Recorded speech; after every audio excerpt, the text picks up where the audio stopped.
Unis pour l'égalité, agir ensemble pour éradiquer la pauvreté, renforcer les institutions et investir dans le futur de la femme. Militantes et militants du Parti Renaissance nationale, mes chères concitoyennes, mes chers concitoyens, dans quelques heures où nous nous apprêtons à célébrer chacun à sa manière la Journée internationale des droits de la femme, j'ai choisi, comme à l'accoutumée, de m'adresser à vous pour raviver cette flamme qui fut allumée depuis le 19 mars 1911 par ces vaillantes femmes, afin qu'au milieu de toute cette effusion de joie et de réjouissance, nous n'oublions pas l'essence même de son instauration et surtout la cause du combat mené par ces dernières. Cette noble cause qui transcende aujourd'hui les frontières, les gens et les différences, c'est l'égalité. L'égalité non seulement en théorie, mais dans la réalité de chaque être humain, quel que soit son sexe, son origine ou son statut social.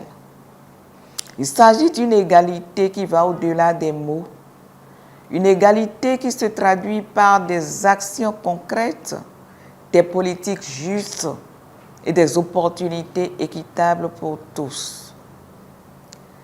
Nous aspirons à une égalité inclusive, reconnaissant la valeur de chaque personne au-delà des différences de genre. Cependant, cette aspiration se heurte à la dure réalité de la pauvreté, un obstacle majeur à l'égalité véritable. Rappelons que les filles et les femmes sont les premières victimes d'inégalités et de discrimination. La majorité des personnes pauvres dans le monde sont des femmes. Elles représentent 70% des 1,2 milliard de personnes qui ont un revenu inférieur à $1 par jour. Alors que les femmes effectuent 66% du travail mondial et produisent 50% de la nourriture mondiale, elles ne perçoivent que 10% des revenus. Les inégalités entre les femmes et les hommes privent la moitié de la population mondiale des progrès obtenus par les politiques de développement humain. Près de 80% des jeunes dans le monde, ni employés, ni scolarisés, ni en formation ou en apprentissage, sont des femmes. Il est non seulement injuste que le continent africain soit celui qui est le plus frappé par la pauvreté, mais aussi que la gente féminine soit, selon les statistiques, la plus touchée. Face à cette injustice, il est de notre responsabilité collective d'agir pour libérer le potentiel de millions de femmes partout dans le monde.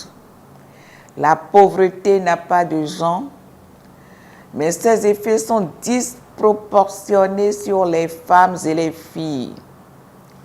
C'est une injustice que nous ne pouvons pas tolérer, une injustice qui nous oblige à agir avec urgence et détermination. Pour y arriver, 3 voies s'offrent à nous. Nous unir davantage comme un seul être, renforcer nos institutions pour plus d'inclusivité et de représentativité féminine et investir dans le capital femme pour le futur. Il est impératif de transformer nos institutions en bastions d'inclusion et de représentativité, assurant aux femmes une place décisive dans les sphères de décision.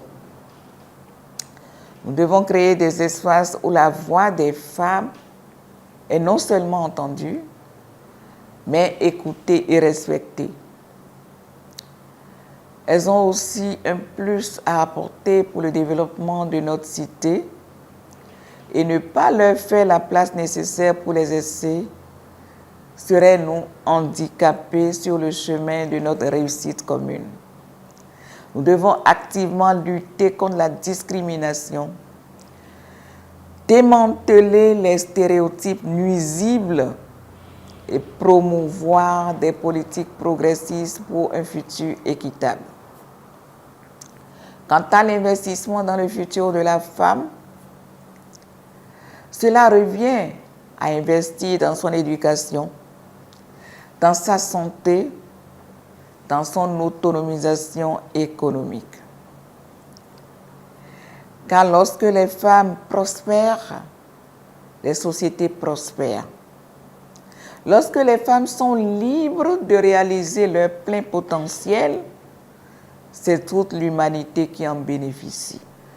L'édition 2024 de la Journée internationale des droits de la femme nous donne l'occasion de réfléchir et de prendre des engagements autour d'un thème qui, à mon avis, vient à point nommé. Ce thème, il est à la fois pertinent, opportun et prometteur d'un avenir plus certain. Il est intitulé, je cite, « Investir en faveur des femmes, accélérer le rythme ». Thème pertinent parce qu'il vient répondre à beaucoup de diagnostics posés tant au plan national qu'international pour ce qui est des leviers importants à actionner pour offrir à la femme son plein épanouissement sur divers plans. Thème opportun, parce qu'à la suite de nombre d'étapes franchies par les efforts de protection et de promotion de la femme dans le monde en général et dans notre pays en particulier, le moment est vraiment venu d'activer précisément le levier d'investissement plus rapide et plus massif en faveur de la femme. Plus aucun doute ne subsiste sur la densité du potentiel qui sommeille en la femme béninoise, à l'instar des autres partout dans le monde. Un coup d'accélérateur à l'investissement en sa faveur ne fera que conduire dans un meilleur timing vers l'éclosion et la bonification de ce potentiel énorme dont regorge la ressource humaine féminine. Thème prometteur, parce que l'avenir du monde, à court, moyen et long terme, se trouve dans l'investissement en faveur de la femme.